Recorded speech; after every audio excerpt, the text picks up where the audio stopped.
previous lecture, we have discussed about the parties of negotiable instruments. In this lecture, we are going to discuss about holder in due course and its privileges. Holder क्या होता है? Holder is a person जिसके पास legally right होता है negotiable instruments को रखने का. He must be name in instrument पर उसका नेम होना चाहिए और वो एज अ पे भी होता है जिसको अमाउंट रिसीव होना है. For example A and B person है जिसमें ए जो है सेलर है and B is the purchaser. A promise करता है, ए ऑर्डर देता है और बिल ऑफ एक्सचेंज बनाता है, उसके साइन करवाता है बी पर्सन की, एंड पर्सन ए इंस्ट्रूमेंट को होल्ड करता है. यहाँ पर होल्डर मिस्टर ए है. Mister B is the acceptor क्योंकि उसने बिल ऑफ एक्सचेंज को एक्सेप्ट किया है, जो अमाउंट उसको देना है मिस्टर ए को. ए इज़ द होल्डर यानी कि उसके पास लीगली राइट है उस नेगोशिएबल इंस्ट्रूमेंट्स को रखने का. यानी कि मिस्टर ए एंड बी जो थे, मिस्टर ए अगर वो ट्रांसफ़र कर देता है बिल ऑफ एक्सचेंज को टू मिस्टर सी, यानी एंडोर्स कर दिया, इस प्रोसेस को हम एंडोर्समेंट बोलते हैं. मिस्टर सी को एंडोर्स कर दिया गया वो इंस्ट्रूमेंट, यानी कि जो हमारा होल्डर होगा वो मस्ट भी नेम होना चाहिए उस इंस्ट्रूमेंट पर. जो इंस्ट्रूमेंट है उसका नेम होना चाहिए मेंशन एज पे भी होना चाहिए वो, यानी उसे अमाउंट रिसीव होगा, यानी मिस्टर ए को ही होना है ना अमाउंट रिसीव, और या फिर वो एंडोर्स हो, एंडोर्स यानी या फिर वो सी का नेम हो उसमें. He must be bearer of the instrument his on name, जिसके पास भी वो इंस्ट्रूमेंट है उसका खुद का नेम होना चाहिए मेंशन, तभी वो होल्डर होगा. लेट्स सी इसमें क्या कह रखे हैं. लीगली एंटाइटल्ड होना चाहिए, यानी कि उसके पास राइट होना चाहिए, अधिकार होना चाहिए उस नेगोशिएबल इंस्ट्रूमेंट्स को रखने का. रिसीव द पेमेंट रिसीव करने का. That on a due date is known as holder, उसी को हम होल्डर बोलते हैं. इससे हमें क्या पता चलता है, इसने बोला है transfer of a possession of a negotiable instrument to a person does not make him holder. यानी कि अगर आपने ट्रांसफर कर दिया है, जो हम एग्जाम्पल लेके चल रहे थे मिस्टर ए एंड बी का, मिस्टर ए अगर ट्रांसफर कर देता है इंस्ट्रूमेंट को टू मिस्टर सी, तो वो ट्रांसफर जो होगा पर does not make him the holder, उसको होल्डर नहीं बना देगा. क्यों नहीं बना देगा? Because a person does not automatically become the holder. Automatically नहीं बन सकता वो होल्डर नेगोशिएबल इंस्ट्रूमेंट्स का. उसको जो है वैलिड होल्डर होना, वो वैलिड होल्डर तभी होगा जब पर्सन का नेम होगा उस इंस्ट्रूमेंट पर इन हिज ऑन नेम. अगर उस इंस्ट्रूमेंट पर ए का नेम है एंड वो एंडोर्स कर देता है मिस्टर सी को, तो वो प्रॉपर लीगली होल्डर नहीं माना जाएगा. मिस्टर ए ही वहाँ पर होल्डर है हमारा. और जो हमारा promissory note, bill of exchange, cheque, जो हमने इसके बारे में डिस्कस भी किया था हमारे प्रीवियस लेक्चर्स में, तो जो ये प्रॉमिसरी नोट ये सब होते हैं इंस्ट्रूमेंट, तो उसका जो राइट होता है एंटाइटल पर्सन होगा उस इंस्ट्रूमेंट पर जिसका नेम होगा, उसी को अमाउंट रिसीव किया जाएगा, वो ही अमाउंट रिसीव कर पाएगा. इसके लिए अगर वो होल्डर है, हमें ये पता लगाना है, तो उसके लिए दो राइट्स होंगे होल्डर के पास. फर्स्ट जो होगा, he should be entitled the possession of the instrument, उसके पास पोजेशन होना चाहिए उस इंस्ट्रूमेंट को रखने का ऑन हिज ऑन नेम, उसके खुद के नेम का. अगर वो पर्सन है तो उसको खुद के नेम पर वो इंस्ट्रूमेंट होना चाहिए, या फिर वो बियरर भी हो सकता है, एज अ पे भी हो सकता है और एंडोर्स भी हो सकता है, बट उसका नेम मेंशन होना चाहिए इंस्ट्रूमेंट पर, तभी वो लीगली हमारा होल्डर होगा. सेकेंड चीज़ क्या है, वो एंटाइटल होगा टू रिसीव द अमाउंट, जो उसे अमाउंट रिसीव होना है इन हिज ऑन नेम, उसके खुद के नेम पर ही होना चाहिए. देयरफॉर जो पर्सन होगा, पोजेशन होगा उसका नेगोशिएबल इंस्ट्रूमेंट पर. लाइक दैट, अगर किसी थीफ या किसी फाइंडर को, कोई भी किसी भी पर्सन को, अननोन पर्सन को, अगर वो हमारा इंस्ट्रूमेंट मिल जाता है, किसी पर्सन का इंस्ट्रूमेंट गुम हो गया, यानी मिस्टर ए का जो इंस्ट्रूमेंट था उसका गुम हो गया है और वो किसी और को मिल जाता है अननोन को, तो वो जो होगा पर्सन, वो हमारा होल्डर नहीं होगा उस इंस्ट्रूमेंट का, बिकॉज उस इंस्ट्रूमेंट पर मिस्टर ए का ही नेम मेंशन किया गया है. दैट्स वाई हमारा वहाँ पर अगर वो कोई चोरी हो जाता है हमारा इंस्ट्रूमेंट, तो वो नहीं माना जाएगा होल्डर, मिस्टर ए ही यहाँ पर होल्डर होगा. ये हमारा होल्डर होता है, इसके हमने बारे में पढ़ा, इसका मीनिंग क्या है और इसके लिए क्या क्या दो राइट्स होते हैं. नेक्स्ट हम डिस्कस करते हैं holder in due course. Holder in due course क्या होता है? Holder in due course section 9 में डिफाइन किया गया है, जिसमें से फर्स्ट कंडीशन क्या कहती है, the person must have acquired the possession of the instrument for valuable consideration. Valuable consideration का मीनिंग है किसी एक्सचेंज में ही उसने वो इंस्ट्रूमेंट लिया हो. फॉर एग्जाम्पल हम लेके चले थे मिस्टर ए एंड बी, जिसमें मिस्टर ए ने नेगोशिएबल इंस्ट्रूमेंट होल्ड कर रखा था एंड वो ट्रांसफ़र कर देता है टू मिस्टर सी को. मिस्टर सी को वो ट्रांसफ़र कर दिया गया इंस्ट्रूमेंट, बट सी ने जो क्या था, कुछ गुड सेल कर रखी थी मिस्टर ए को, तो ये हमारा वैल्यूएबल कंसिडरेशन है, यानी कि किसी चीज़ के बदले ही वो उसे इंस्ट्रूमेंट दिया गया, यानी मिस्टर सी उसे पोजेशन है उस इंस्ट्रूमेंट का, वो वैल्यूएबल कंसिडरेशन होगा. सेकेंड पॉइंट में क्या मेंशन है, must have obtain the possession before the amount mention there on become payable, यानी कि उसकी मेच्योरिटी डेट से पहले ही उसे वो इंस्ट्रूमेंट रिसीव हो जाना चाहिए. अगर इंस्ट्रूमेंट की कुछ प्रॉपर डेट है, अगर वो एक्सपायर हो जाती हैं, तो उस इंस्ट्रूमेंट का कोई बेनिफिट नहीं है, वो उसकी मेच्योरिटी डेट चली गई है, इसीलिए मेच्योरिटी डेट से पहले उसे रिसीव हो जाना चाहिए. थर्ड पॉइंट है, has taken the instrument in good faith. Good faith में लेना चाहिए. गुड फेथ में in the sense, let's suppose कि मिस्टर बी के पास एक इंस्ट्रूमेंट था, उसके टाइटल में डिफेक्ट था एंड वो ट्रांसफ़र कर देता है टू मिस्टर सी को, तो जो टाइटल होगा मिस्टर सी ने जो कंसिडरेशन के बेसिस पे वो इंस्ट्रूमेंट लिया है, यानी सी ने जो इंस्ट्रूमेंट लिया है उसमें डिफेक्ट नहीं होगा, उसने गुड फेथ में ये इंस्ट्रूमेंट लिया है। इसका कहने का मीनिंग यही है यहाँ, has taken the instrument in good faith. Mister C को नहीं पता था कि मिस्टर बी के टाइटल में कोई डिफेक्ट है, तो यहाँ पर मिस्टर सी के पास फुल राइट है उसको अमाउंट रिसीव करने का। नेक्स्ट पॉइंट क्या है, the instrument should be complete on the face of it. Instrument जो है कंप्लीट होना चाहिए, यानी कि ये जो चारों चीज़ें हैं ये होल्डर इन ड्यू कोर्स के लिए असेंशियल है, जो कि सेक्शन 9 में डिफाइन की गई है। वैल्यूएबल कंसिडरेशन होना चाहिए, मैच्योरिटी डेट से पहले ही उसे वो इंस्ट्रूमेंट जो है रिसीव हो जाना चाहिए। Next one is good faith में रिसीव होना चाहिए एंड वो कंप्लीट होना चाहिए।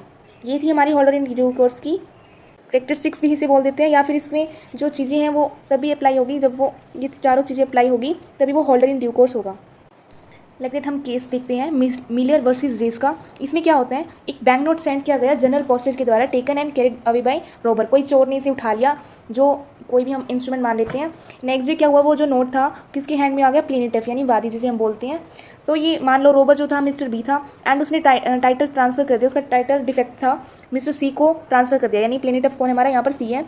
सी को नहीं पता था कि मिस्टर बी के टाइटल में डिफेक्ट है, उसने गुड फेथ में और कंसिडरेशन में मैच्योरिटी डेट से पहले ही उसने इंस्ट्रूमेंट को ले लिया। ये हमारा होल्डर इन ड्यू कोर्स होगा, यानी कि प्लेनेटिव यहाँ पर हमारा होल्डर इन ड्यू कोर्स होगा। प्लेनेटिव has the was due holder in due course. Let's see इन दोनों के बीच में डिफरेंस क्या है। Holder and holder in due course, holder जो कि सेक्शन 8 में डिफाइन किया गया and holder in due course जो कि सेक्शन 9 में डिफाइन किया गया। फर्स्ट पॉइंट क्या कहता है, मीन्स एक ऐसा पर्सन जो हमने देखा था उस इंस्ट्रूमेंट पर उस होल्डर का नेम मेंशन किया जाना चाहिए जिसके पास राइट है अमाउंट रिकवर करने का, रिसीव करने का। But in case of holder in due course जो कि इंस्ट्रूमेंट गुड फेथ में रिसीव करता है, for a consideration, for a valuable consideration before the maturity period and in good faith. Second point is with और without consideration. Holder जो होगा वो with हो सकता है या साथ में कंसिडरेशन हो भी सकता है, नहीं भी। But in case of holder in due course essential है कंसिडरेशन होना, यानी कि ये नहीं है कि किसी गिफ्ट के बदले उसने वो इंस्ट्रूमेंट लिया है, कोई गुड सेल की होगी उसने तभी वो इंस्ट्रूमेंट लिया है। And third one is holder does not acquire better title.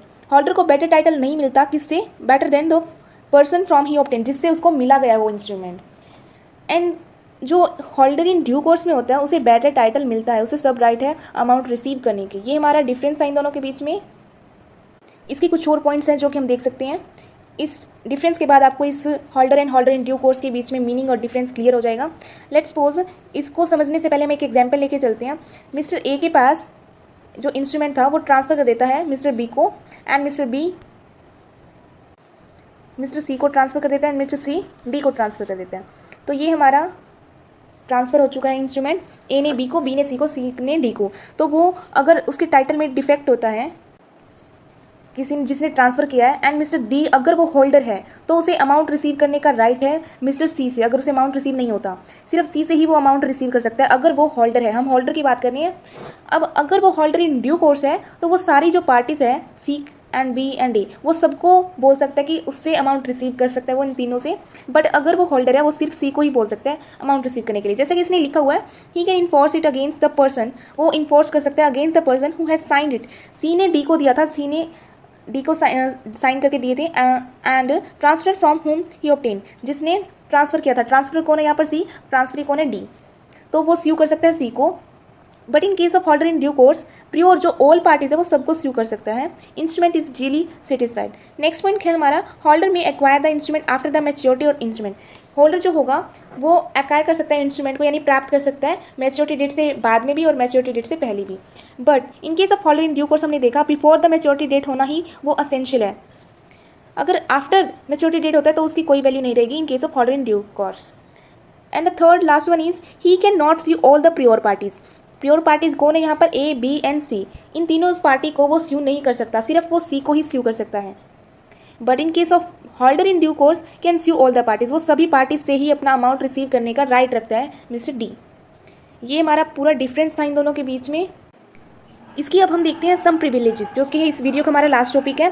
First point है हमारा in case of inchoate stamped instrument. Inchoate होता है इनकम्प्लीट इंस्ट्रूमेंट, एक ऐसा इंस्ट्रूमेंट जो कि इनकम्प्लीट है। इसका हम एग्जाम्पल लेके चलते हैं। इनकोहेट स्टैम्प्ड इंस्ट्रूमेंट क्या होता है, जिसमें अगर एक्स पर्सन जो है साइन कर देता है एक ब्लैंक इंस्ट्रूमेंट पर और उसको ट्रांसफ़र कर देता है मिस्टर वाई को। जो मिस्टर एक्स था उसने 250 रुपीज़ देने थे, बट मिस्टर वाई जो है उस पर 1000 रुपीज़ लिख देते उस पेपर पर, और जो स्टैम्प होती है उसकी भी वैल्यू 1000 नियर होती है, 1000 ही होती है। He then hand over to for cash, वो 1000 के लिए अब कैश लेने के लिए लाइबल है, उसे अमाउंट रिसीव होगा। एक्स इज़ बाउंड टू पे, और एक्स को वो अमाउंट देना पड़ेगा बिकॉज उसने एक्स ने साइन करे थे, वो ब्लैंक इंस्ट्रूमेंट था, उसने जस्ट अपना नेम लिखा था, साइन करे थे।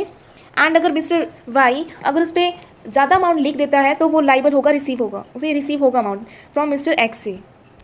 हमने अभी देखा liability of pure parties. Liability of pure parties में क्या होता है, जो पहले ए पर्सन ने जो ट्रांसफ़र करा था बी को, बी ने सी को एंड सी ने डी को जो इंस्ट्रूमेंट ट्रांसफ़र किया था, अगर अमाउंट रिसीव नहीं होता है डी को, डी जो है होल्डर इन ड्यू कोर्स है, वो इन तीनों से प्योर पार्टीज़ कौन है, यानी कि जो पहले वाली पार्टीज़ कौन है, ए बी एंड सी, वो तीनों से अमाउंट अपना रिसीव कर सकते हैं।